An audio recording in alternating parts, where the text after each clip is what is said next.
अम्मा बअद फ़क़द क़ाल अल्लाहु तबारक व तआला फ़िल क़ुरआनिल करीम वल फ़ुरक़ानिल अज़ीम। अऊज़ु बिल्लाहि मिनश शैतानिर लईनिर रजीम। बिस्मिल्लाहिर्रहमानिर्रहीम। अला इन्ना औलिया अल्लाहि ला खौफुन अलैहिम वला हुम यहज़नून। अल्लज़ीना आमनू व कानू यत्तक़ून लहुमुल बुश्रा फ़िल हयातिद दुनिया व फ़िल आखिरह ला तब्दील लिकलिमातिल्लाहि ज़ालिका हुवल फ़ौज़ुल अज़ीम।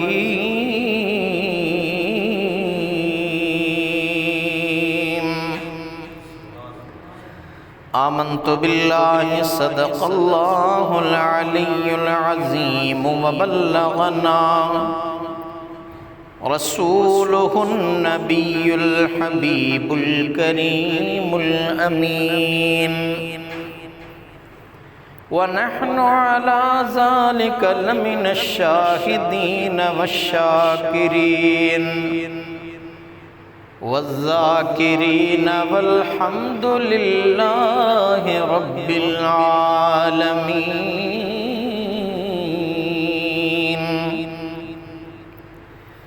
इन्नल्लाहा व मलाइकतहु युसल्लूना अलन नबिय्य या अय्युहल्लज़ीना आमनू सल्लु अलैहि वसल्लिमू तस्लीमा।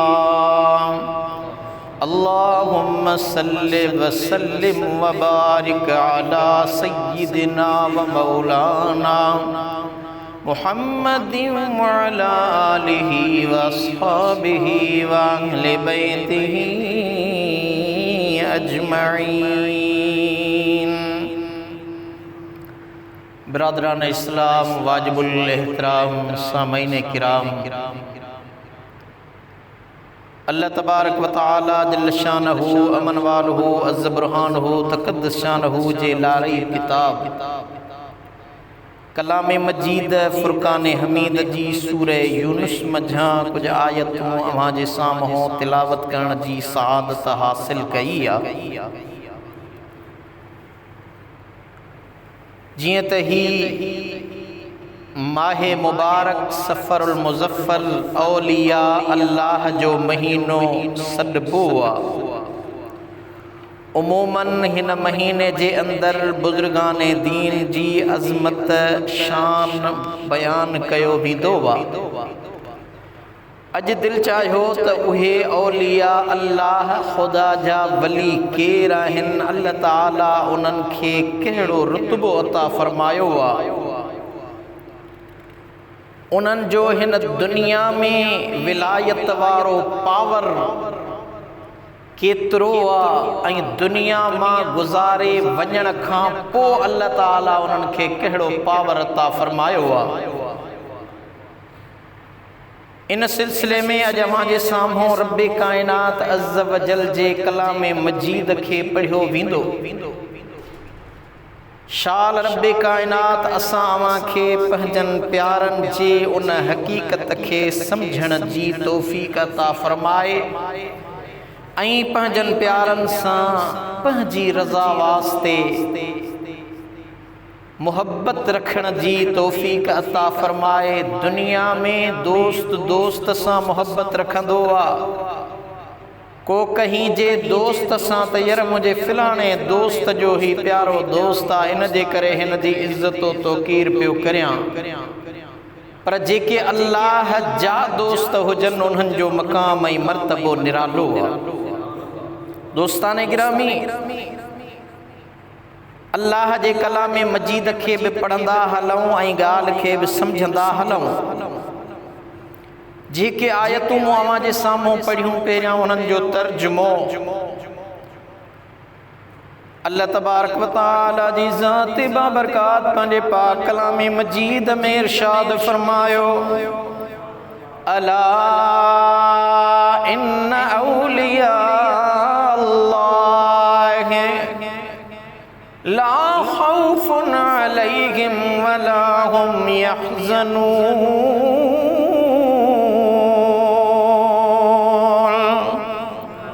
खबरदार पक्का अल्लाह जा दोस्त नाहे को खौफ उन्हनि ते ऐं न उहे गमगीन रहंदा। अल्लज़ीन आमनू वकानू यत्तकून, जन ईमान आंदो ऐं परहेज़गारी अख्तियार कई, लहुमुल बुशरा फिल हयाति दुनिया व फिल आखिरह ला तब्दील लिकलिमातिल्लाह ज़ालिका हुवल फौज़ुल अज़ीम।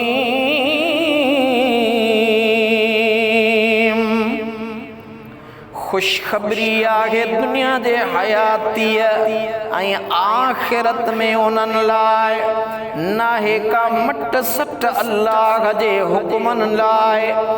इहा ई वॾी कामयाबी आहे। हिन आयत करीमा में रब कायनात टे ॻाल्हियूं बयान फरमायूं। सब खां पहिरियों औलियाए किराम जो मक़ाम, नंबर ॿियो अल्लाह जे वलियनि जी सुञाणप ऐं नंबर टियों उन्हनि जी आक़िबत ऐं पछाड़ीअ जी ख़बर। अल्लाह जे वलियनि जो मक़ाम छा आहे, औलिया अल्लाह खे कीअं सुञाणजे ऐं उहे जेके अल्लाह जा दोस्त बणिजी वञनि था उन्हनि जो आख़िरत वारो मक़ाम, आख़िरत वारो मरहलो कीअं। दोस्तान गिरामी, औलियाए किराम जो शान तमाम वॾो आहे। दुनिया में जेकॾहिं दुनिया जो सदर या बादशाह कंहिंखे चवे त तूं को डप ड्राव न कर ऐं को गम ऐं ॾुख न कर, त उन शख़्स खे केॾी न बेहद बे इंतहा ख़ुशी ऐं मुसरत हासिल थींदी। संदस दिल बाग बहार पई थींदी त मूंखे सदरे मुमलिकत खां अहिड़ी बिशारत मिली आहे। पर हक़ीक़ी ख़ुशी ऐं नेमत उज़मा त उन्हनि लाइ आहे जन खे बादशाहनि जो बादशाह, हक़ीक़ी मालिक ऐं शहंशाह, बेमिसाल ज़ात ऐं बेपरवाह, ख़ालिकुल अजसाद वल अरवाह। रब्बुल आलमीन जल शानहू बिशारत अता फरमाए। बिशारत बि अहिड़ी अजीब ऐं ताक़ीदी नमूने सां जंहिंमें शक ऐं शुबे जी का मजाल ई नाहे। खुदाए अज़्ज़ वजल जे कलाम मजीद में त शक ऐं शुबो असुल खां आहे ई न, छो त ज़ालिकल किताब ला रैब फीह, इहो किताब इन में को शक नाहे।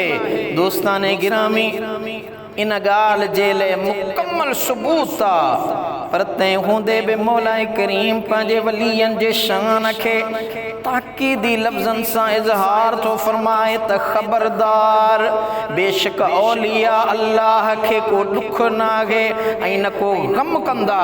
इन आयत में अल्लाह ताला लफ़्ज़ औलिया जे पुठियां अल्लाह जो लफ़्ज़ आणे फरमायो त इहो ज़िक्र कयल शान ख़ासि ख़ुदा जे दोस्तनि जो आहे, न शैतान जे दोस्तनि जो जेके माण्हुनि खे गुमराह बनाईंदा वतन। औलिया जम वलीअ जो आहे, जंहिंजी माना आहे वेझो दोस्त, मददगार, वाली ऐं सिद्दीक़। अल्लाह ताला जो नालो बि वली आहे ऐं संदसि दोस्त जो नालो बि वली आहे।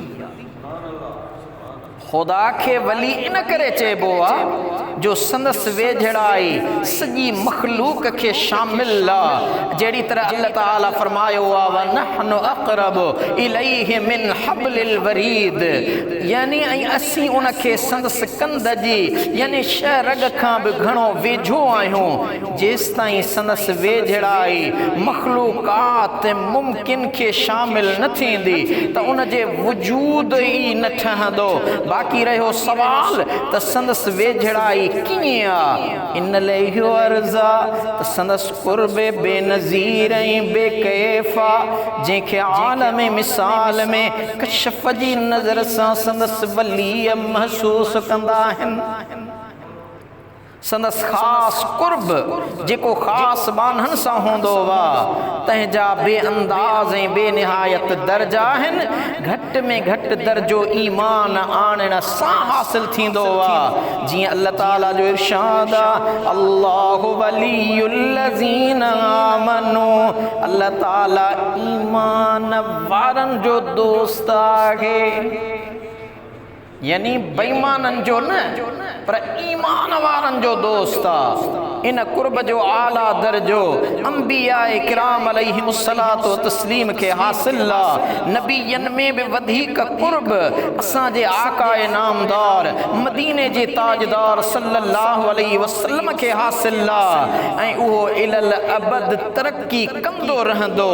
दोस्ताने गिरामी, असां जी सुञाणप हुजूर जे अदना गुलामन में आ, ऐं रब्बे कायनात जा जेके ख़ास बाना आहिनि जन खे वली चयो वेंदो आहे। मूं अल्लाह जे कलाम मजीद जूं इब्तिदाई आयतूं अव्हां खे ॿुधायूं। हाणे अञा अल्लाह जो क़ुरान ॿुधो।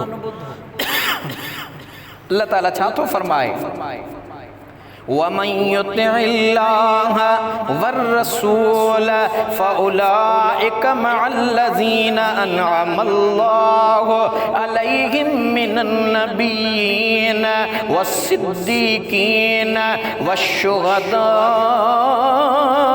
वस्सालिहीन वहसुन उलाइका रफ़ीका।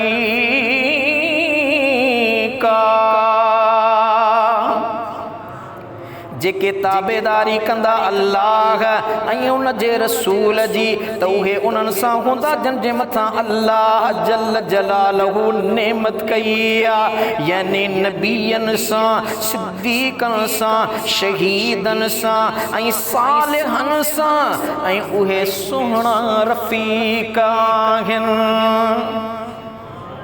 इन आयत सगूरी में भी औलिया किराम ले अज़ीम मुबारक जो पैगाम आंदो वियो आहे त उहे अल्लाह ताला जे प्यारनि सां हूंदा, ऐं उहे ई वली आहिनि जन जे मथां शैतान जहिड़े अज़ीम सरकश, जंहिंजे लाइ क़ुरान करीम इन्नहू लकुम अदुव्वुम मुबीन, बेशक हू अव्हां जो पक्को दुश्मन आहे, अहिड़ा लफ़्ज़ ख़बरदार कंदड़ ऐं गफ़लत जी निंड मां बेदार कंदड़ इस्तेमाल कया। उन शैतान खे बि तसर्रुफ़ करण जी ऐं गुमराह करण जी ताक़त नाहे जो उहो अल्लाह जे सचनि वलियन खे गुमराह करे सघे। रब्बे कायनात अन्या फरमायो 3 आयत, इन इबादी लैस लक अलैहिम सुल्तान, बेशक मुंहिंजा बाना तोखे उन्हनि जे मथां को ग़लबो न आहे। जॾहिं अल्लाह तबारक व तआला शैतान खे लानत जो तौक़ विझी मलऊन बनाए दुनिया ते मोकिलियो त शैतान अर्ज़ कयो, ए मौलाए करीम, जन इंसाननि जे सबबां तो मूंखे तड़ियो आहे, मां उन्हनि खे ज़रूर गुमराह कंदुसि। मौलाए करीम फरमायुसि त अगरचे मूं तोखे ढर ऐं मोहलत ॾिनी आहे, पर यादि रख बेशक मुंहिंजे बाननि ते तोखे का दस्तरत हासिल न थींदी, यानी तूं मुंहिंजनि बाननि खे गुमराह करे न सघंदे। अल्लाह ताला शैतान खे बि चई छॾियो, मलऊन जेके मुंहिंजा बाना हूंदा न उन्हनि खे तूं कॾहिं बि गुमराह न करे सघंदे। अचो 4 आयत कलाम मजीद जी, अल अखिल्लाउ यौमइज़िन बअदुहुम लिबअदिन अदुव्वुन इल्लल मुत्तक़ीन।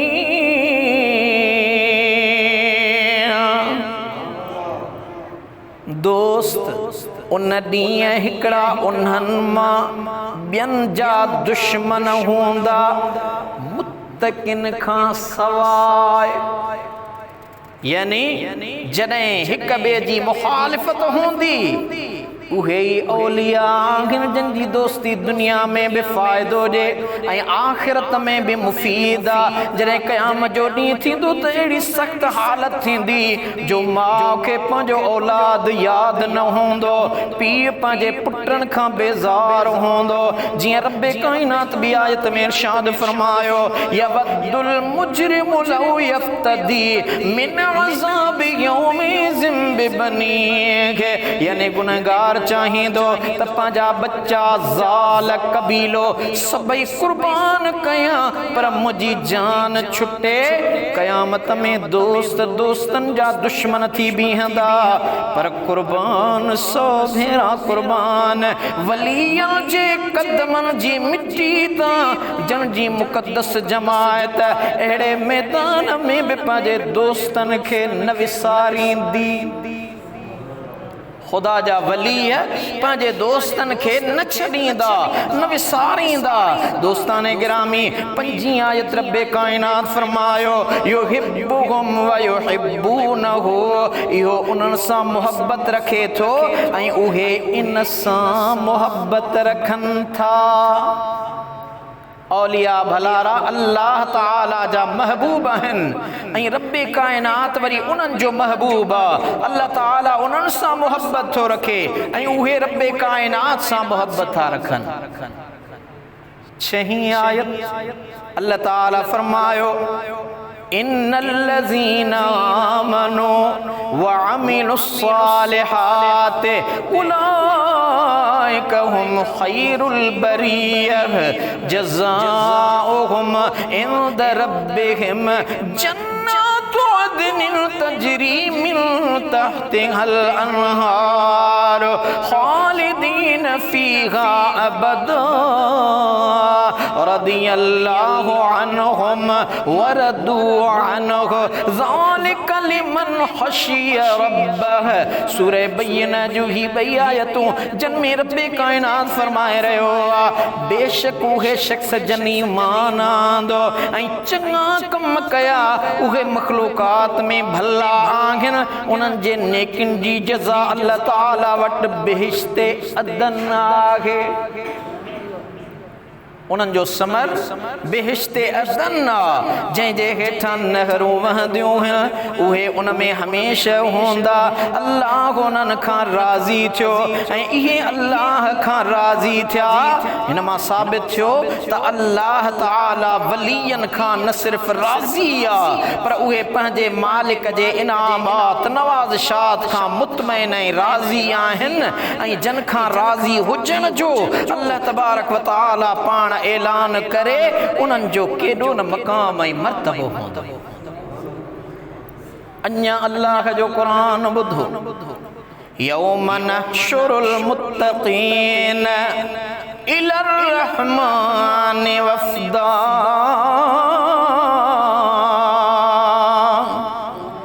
उन्हीअ ॾींहुं मुत्तकिन खे अल्लाह ताला ॾे सवार करे उथारींदासीं।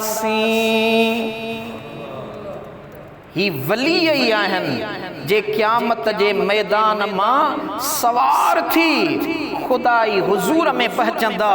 दोस्ताने गिरामी तफसीर कबीर में मौलाए कायनात हजरत मौला अली शेर जली हक जा वली था फरमाया त नबी करीम सल्लल्लाहु अलैहि वसल्लम फरमायो जंहिं वक़्तु मुत्तकी कब्रुनि मां निकिरंदा उन्हनि जे लाइ ॾाचूं आंदियूं वींदियूं जेके अच्छे रंग जूं हूंदियूं ऐं उन्हनि ते सोन जा पाखड़ा हूंदा। क़ब्र मां न उथे माण्हू करें थकल मानू सफ़र जे करे ही वरहन जी निंड खां पोइ जॾहिं उथंदा मौला अली शेर जली ॿुधायो त उहे आम न हूंदा छो त उहे ख़ुदा जा वली हूंदा। अल्लाह ताला उन्हनि जे क़ब्रुनि जे मथां सफ़ेद ॾाचूं सोन जे पाखड़नि सां बीहारींदो। उहे ख़ुदा जा वली क़ब्रुनि मां मज़ारुनि मां उथंदा त लांग वराए ख़ुदा जे तरफ़ां अता कयल ॾाचिन ते सवार। ॿी रवायत में मौला अली फरमाइनि था त उन्हनि उठ जेके ॾाचूं हूंदियूं उन्हनि जूं मग़ारूं ज़मरद जूं हूंदियूं। अल्लामा कुशैरी रहमतुल्लाह अलैह खां मनक़ूल आहे त सवार थियण खां बाद जन्नत जा तालिब जन्नत में हलिया वेंदा। तफ़सीर मज़हरी में भी ईअं ई लिखियल आहे त उन्हनि उठनि जा पाखड़ा ॾाचिन जा याकूत जा हूंदा।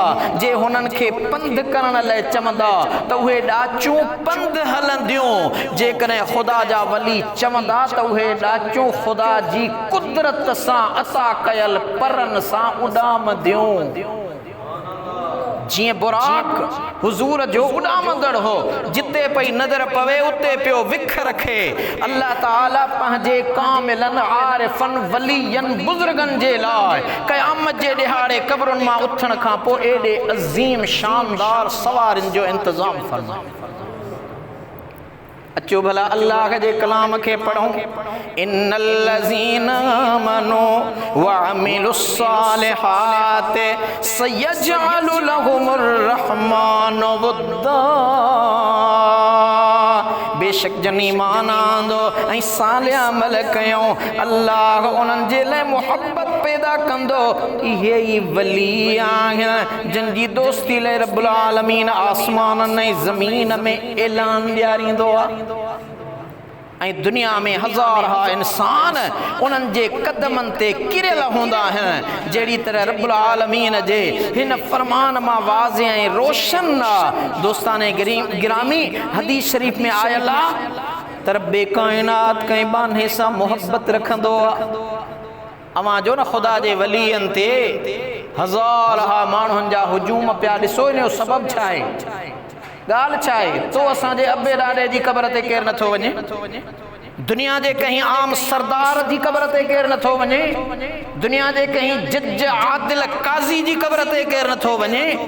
पर ख़ुदा जे वलियनि जे मज़ारुनि ते सारी रात सुबहान जागी जन यादि कयो।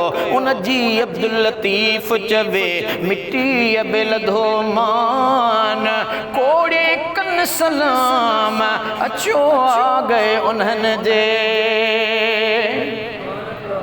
उन्हनि जे मज़ारुनि ते छो था माण्हू अचनि? सबबु छा आहे?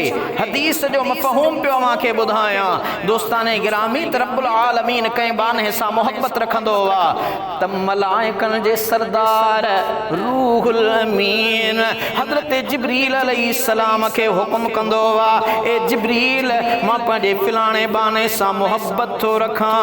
हाणे तूं बि उन सां मुहब्बत रख। वरी हज़रत जिब्रील रूहुल अमीन मलाइकनि जो सरदार आसमाननि में ऐलान कंदो आहे ए आसमाननि वारो मुंहिंजो पाक परवरदिगार फिलाणे बाने सां मुहब्बत थो रखे। अव्हां बि उन सां मुहब्बत रखो। पोइ आसमाननि वारा उन जी मुहब्बत था रखनि ऐं अहिड़ी तरह ज़मीन वारनि में बि उन जी मुहब्बत पैदा थींदी आहे। दोस्ताने गिरामी अल्लाह वारनि जी मुहब्बत माण्हुनि जे दिलनि में एतिरो त ॼमी थी वञे जो संदन ज़िंदगी में त हज़ारे माण्हू संदन कदम बोसी लाइ मुंतज़िर रहनि था।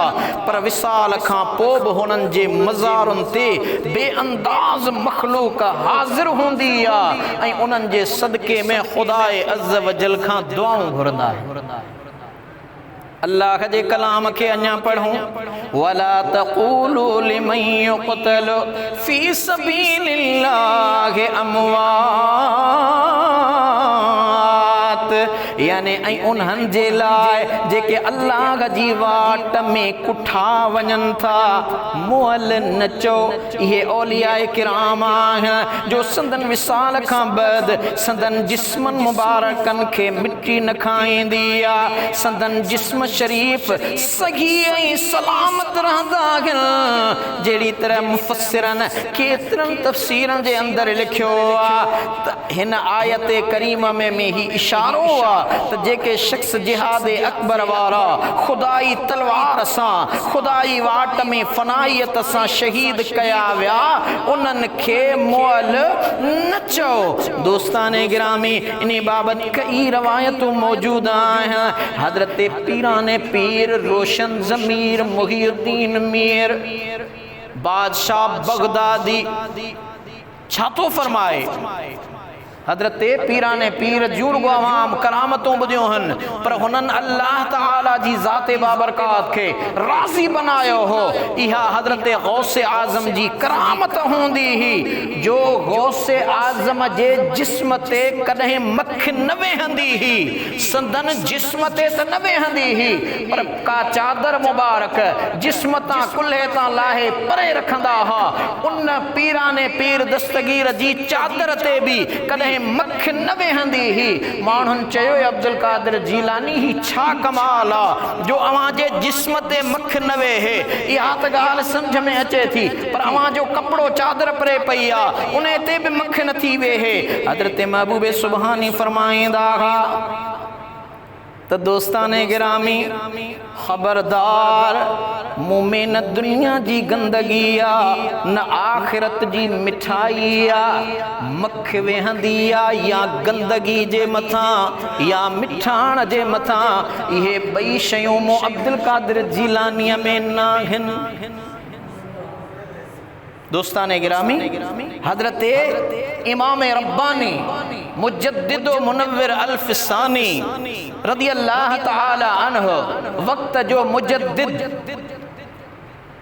उन जो फर्जंद हज़रत ख्वाजा मोहम्मद मासूम। ही ॻाल्हि ॿुधण जोगी हीअं सां हंडाइण जोगी आहे। जेके माण्हू चवनि था त वली मज़ारुनि मां कुझु नथा ॾेई सघनि उहे पढ़ी ॾिसनि अल्लाह जे कामिल वलीयनि जे करामात खे। हज़रत इमाम रब्बानी मुजद्दिद मुनव्विर अल्फसानी जो फर्जंद आहे हज़रत ख्वाजा मोहम्मद मासूम। उन पंहिंजे कंहिं मुरीद ख़लीफ़े जंहिं जो नालो हो अब्दुल अहद उन सां अहद कयो हो त मां तुंहिंजो मुर्शिद तोखे दुनिया जे अंदर छो त अल्लाह जा कामिल वली जीअं असांजा महबूब मुर्शिद मुरब्बी सजन साईं क़ल्ब ते आंगुर रखी करे ज़िक्र जो वज़ीफ़ो ॾींदा आहिनि अहिड़ी तरह ख़ुदा जा वली मुकम्मल तौर ते उहे क़ल्बी सिर्री अख़फ़ी मुख़्तलिफ़ वज़ाइफ़ आहिनि जेके पंहिंजे मुरीदैन खे ॾींदा आहिनि। हज़रत ख्वाजा मोहम्मद मासूम रहमतुल्लाह अलैह उन पंहिंजे मुरीद हज़रत अब्दुल अहद खे जॾहिं उहे वज़ाइफ़ ॾींदा रहा अचानक वाइदो हो साईं जो ते अब्दुल अहद मां 40 तवज्जुहात कमाले विलायत वारा तुंहिंजे मथां सटींदुसि यानी तोखे ॾींदुसि। हज़रत अब्दुल अहद थो चवे त हज़रत ख्वाजा मोहम्मद मासूम मुंहिंजे मुर्शिद मुरब्बी जो हिन दुनिया मां इंतकाल थी वियो। मुंहिंजा उहे 40 सबक पूरा न थिया। 40 सबक अञा पूरा न थिया। हज़रत ख्वाजा मोहम्मद मासूम रहमतुल्लाह अलैह जन जो दुनिया तां विसाल थी वियो ऐं पाण विसाल खां पोइ उहो मुरीद अब्दुल अहद रोज़ानो हज़रत ख्वाजा मोहम्मद मासूम जे रोज़े ते ईंदो हो मज़ार ते ईंदो हो। रोज़े ते मज़ार पुरनवार ते वेही करे जॾहिं माण्हू निकिरी वेंदा हुआ त हज़रत ख्वाजा मोहम्मद मासूम पंहिंजी मज़ार मां उन पंहिंजे ग़ुलाम मुरीद अब्दुल अहद ते उहे तवज्जुहात सटींदा हुआ जॾहिं 40 असबाक पूरा थिया त मुरीद बि सचो हो, मुर्शिद बि कामिल हो। कलम खयई, कागज़ खयई, मज़ार ते आयो, ए मुंहिंजा मुर्शिद ख्वाजा मोहम्मद मासूम, दुनिया वारनि खे कीअं ख़बर पवंदी त अव्हां मुंहिंजा असबाक जेको दुनिया में वाइदो कयो हो पूरा कया आहिनि, मूंखे लिखी ॾियो।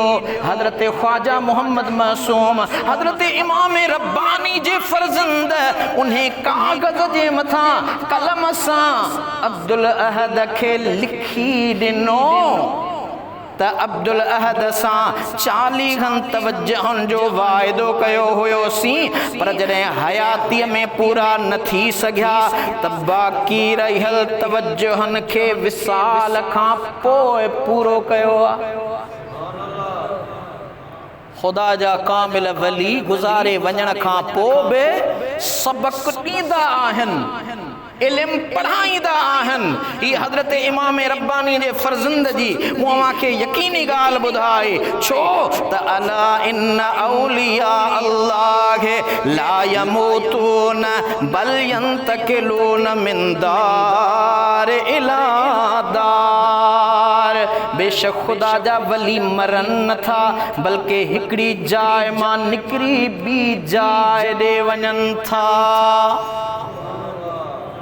दोस्तान गिरामी, अल्लाह जे कलाम जूं मुसलसिल आयतूं मूं खे ॿुधायूं आहिनि, तक़रीबन 14-15 आयतूं मूं जे साम्हूं पढ़ियूं आहिनि। हाणे अञा अल्लाह जे कलाम खे पढ़ंदा हलूं, मतां को चवे त मौली साहब रुगो भिटाई जा बेत पियो ॿुधाए। अल्लाह जो कलाम थो फरमाए अल्लज़ीन आमनू वकानू यत्तकून। हाणे दुनिया में जाली पीर होका ॾियो, बैनर लॻायो, दरगाहूं खोलियो वेठा आहिनि। सही मुझे मुर्शिद बस उडामे पियो।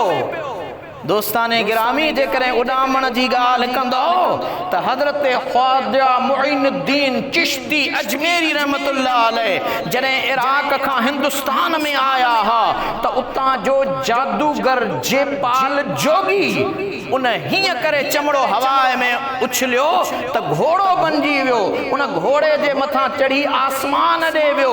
हज़रत ख्वाजा मुइनुद्दीन चिश्ती अजमेरी रहमतुल्लाह अलैह फरमायो दुनिया खुदा जिया, दीन मुस्तफ़ा जो वा, ए जेपाल जोगी कीअं थो थी सघे तो माण्हुनि खे गुमराह करी। पाण हेठि ॾिसी जुतीअ खे चयूं, ए जुती मुइनुद्दीन जी घणा ॾींहं ख़िदमत कई थी, अॼु मदीने वारे मीर जे दीन जी ख़िदमत करे ॾेखार।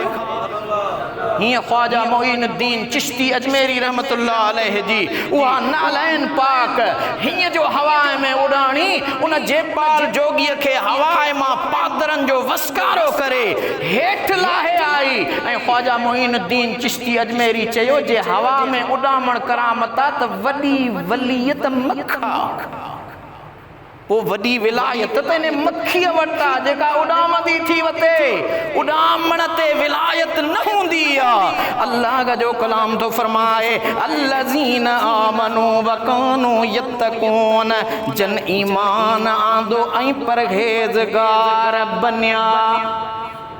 अन्या अल्लाह जो कलाम ॿुधो व इन ज़ालिमीन बअदुहुम औलिया बाद वल्लाहु वलियुल मुत्तकीन।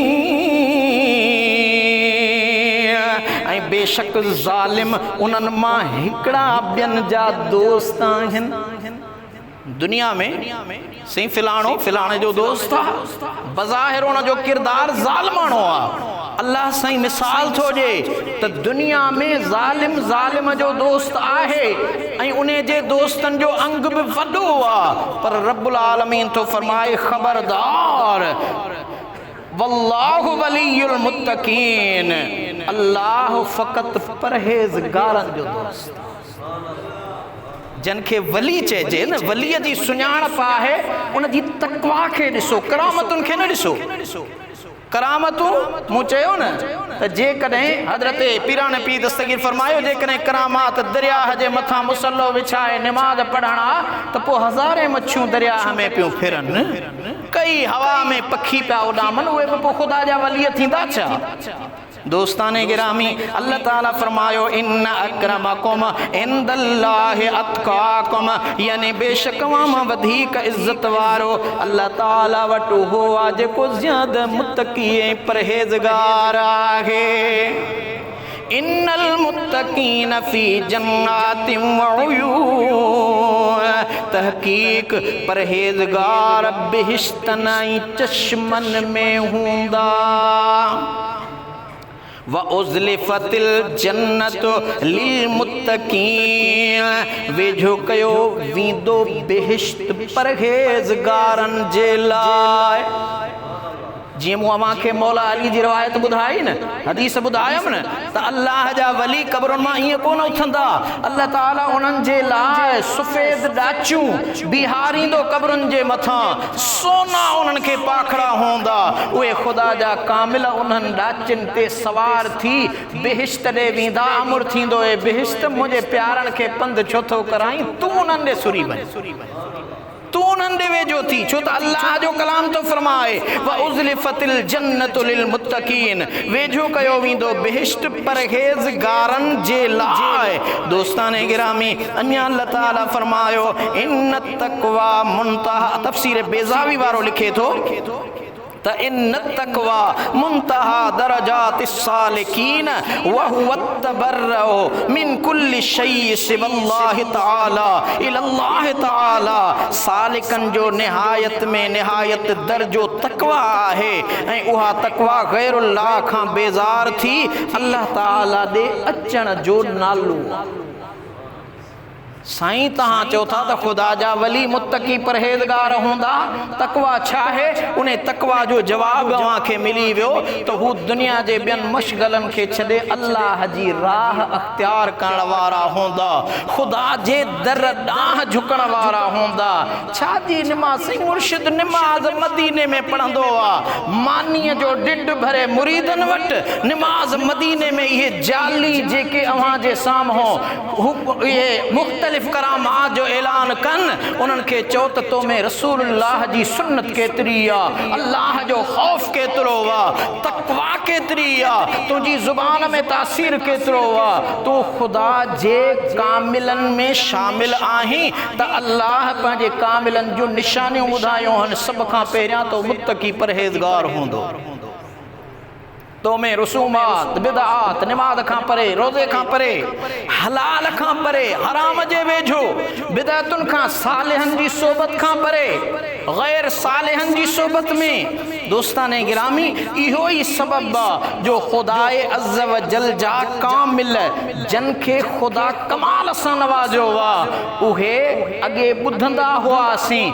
त बाबा ही ॼम दे ॼाम, ही ॼम दे ॼाम।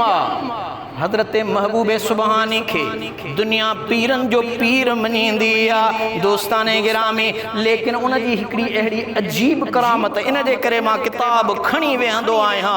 मतां ख़िताब खां पोइ को सवाल करे त मौलवी साहब पंहिंजे तरफ़ां पियो बयानु करी। हज़रत महबूब सुबहानी गौसे आज़म नंढड़े हूंदे रोज़ो रखंदा हुआ।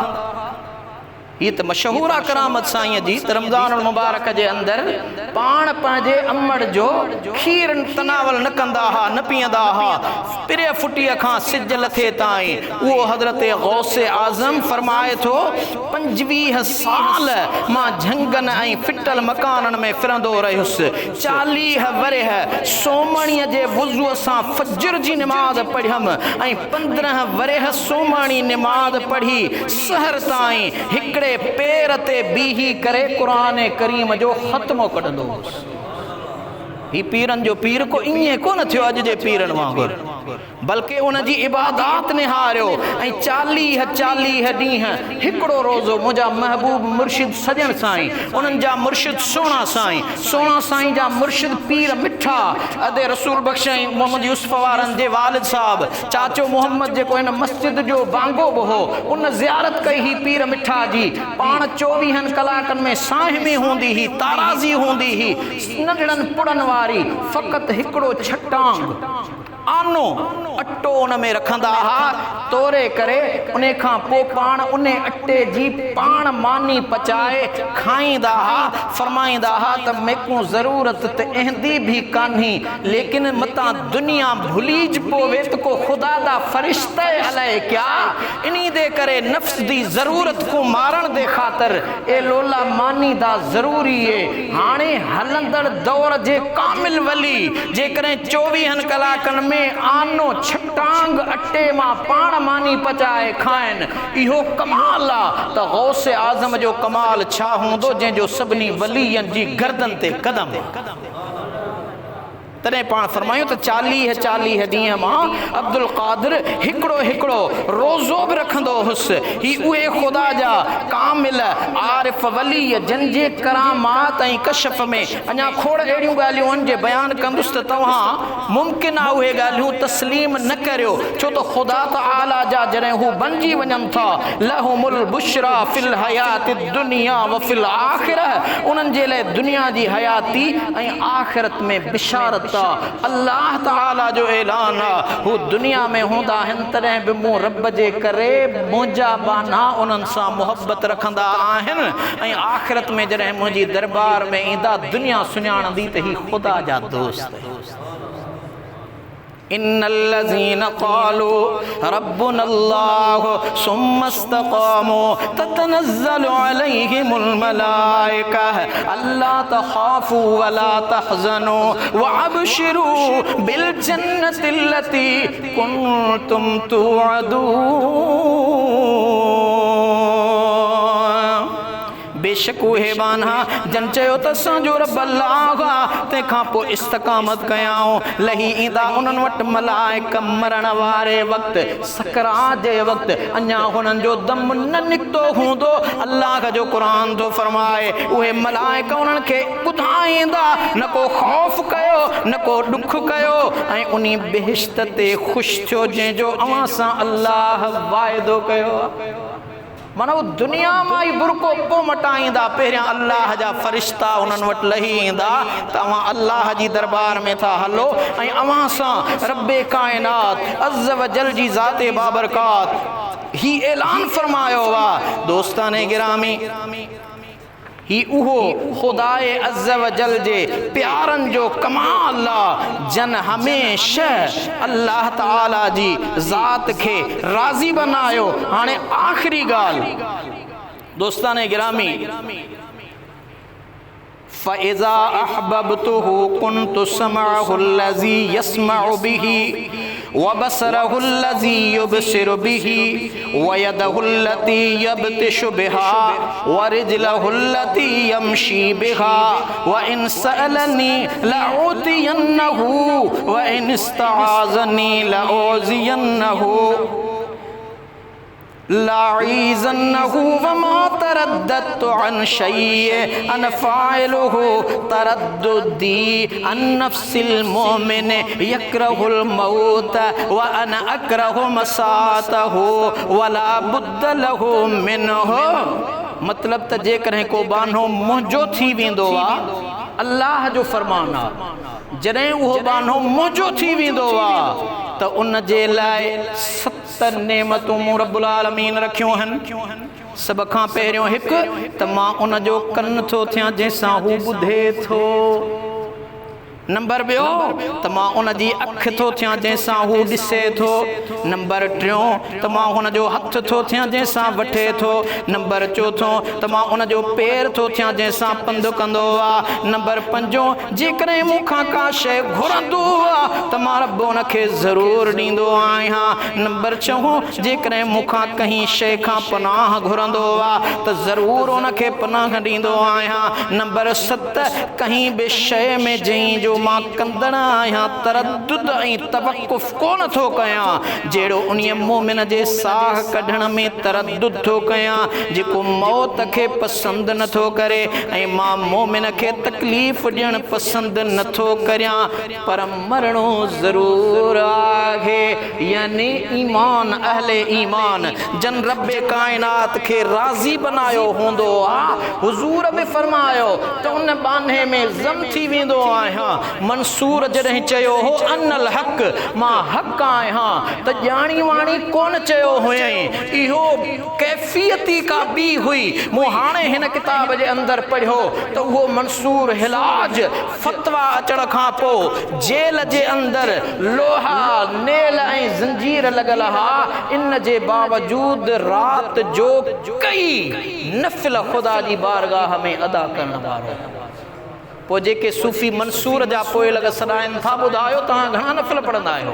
तव्हां खां त फ़र्ज़ बि कोन थो पुॼे। चओ था तसव्वुफ़ सूफ़ी तसव्वुफ़ जो वास्तो शरीयत सां न आहे। हज़रत मंसूर हिलाज जी हक़ीक़ी ज़िंदगी, विलायत वारी ज़िंदगी वहाँ पढ़ी ॾिसो। ही ख़ुदा जा कामिल आरिफ़ बान्हा जन ख़ुदाए अज़्ज़ वजल खे राज़ी बनायो। अल्लाह तबारक व तआला खां दुआ आहे, मालिक मिठो असां अवां खे उन्हनि प्यारनि जे सदके